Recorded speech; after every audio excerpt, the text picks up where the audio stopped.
तो हेलो मेरी फैमिली। तो कैसे हैं आप सब? आई होप कि बहुत ही अच्छे होंगे। और एक नई इंटरेस्टिंग वीडियो में आप लोगों का स्वागत है, जहां पे हम लोग एक नई इंटरेस्टिंग टॉपिक पढ़ने वाले हैं, इंटीग्रेशन ऑफ प्रिंसली स्टेट। और एक पॉपुलर टॉपिक पढ़ने वाले हैं, जम्मू एंड कश्मीर कैसे मर्ज हुआ इंडिया में, उसके बारे में भी पढ़ेंगे।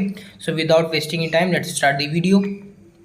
Integration of princely state at the time of independence. ये इंडिपेंडेंस की बात है जब इंडिया दो पॉलिटिकल यूनिट्स में बढ़ चुका था, British provinces and princely state. Control, British provinces पे किसका कंट्रोल था? क्राउन्स का डायरेक्ट कंट्रोल था। एंड प्रिंसली स्टेट पे किसका कंट्रोल था? नेटिव रूलर्स जो इंडिया में थे। जबकि पैरामाउंटेंसी किसकी थी? नेटिव रूलर्स पे क्राउन्स की थी।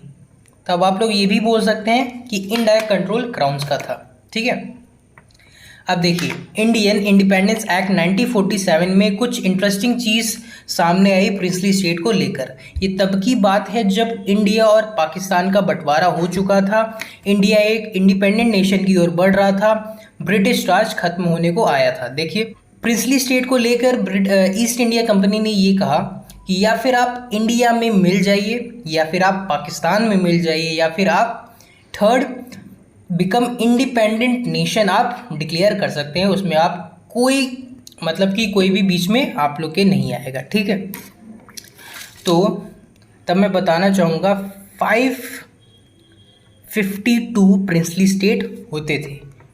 ठीक है, और इसमें 549 इंडिया में मिल चुके थे। 549 इंडिया में मिल चुके थे। और तीन की आगे हम लोग बात करेंगे। देखिए हैदराबाद एंड जूनागढ़, ये तीनों स्टेट थे और ये तीनों इंडिया में नहीं मिलना चाहते थे, ये तीनों सेपरेट नेशन बनाना चाहते थे। तो देखिए क्या क्या रणनीति, क्या क्या स्ट्रेटेजी भाई पटेल जी ने फॉलो की इनको इंडिया में मर्ज करने के लिए। देखिए सबसे पहले हम लोग जूनागढ़ की बात करते हैं।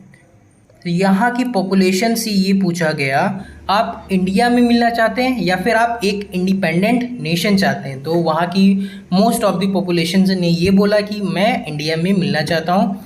तो इसलिए इस कारण से रेफरेंडम के थ्रू जूनागढ़ को इंडिया में मर्ज कर लिया गया। अब बात करते हैं हैदराबाद की। हैदराबाद के केस में बहुत सारे दंगे फसाद होने लगे, तो सरदार जी ने वहाँ पे आर्मी डिप्लॉय की और अंडरटेक कर। हैदराबाद को कैसे अंडरटेक किया? आर्मी एक्शन के थ्रू। सबसे इंपॉर्टेंट है जम्मू एंड कश्मीर। जम्मू एंड कश्मीर के राजा थे हरि सिंह डोगरा। अब देखिए 22 अक्टूबर 1947 को पाकिस्तान ने अपनी आर्मी डिप्लॉय कर दी। और देखिए इंटेंशन क्या था उनका कि by the siege of Srinagar, तो वो भागते भागते आए नेहरू जी के पास। नेहरू जी बोले कि एक कंडीशन में आपकी मदद की जाएगी, आप इंस्ट्रूमेंट ऑफ एसेशन साइन कीजिए। तो उनके पास कोई ऑप्शन तो था नहीं, तो इंस्ट्रूमेंट ऑफ एसेशन वो साइन किए। इंस्ट्रूमेंट ऑफ एसेशन इसलिए इम्पॉर्टेंट है, इसलिए आप लोग को याद रखना चाहिए, इसमें हरि सिंह की साइन थी,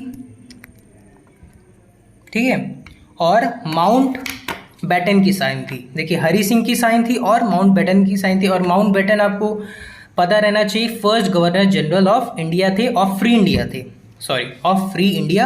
थे। ठीक है, तब जाके 27 अक्टूबर 1947 को इंडिया ने आर्मी डिप्लॉय की और पाकिस्तान को वो ढकेल दी पीछे। ठीक है, LOC नाम से फेमस है, लाइन ऑफ एक्चुअल कंट्रोल।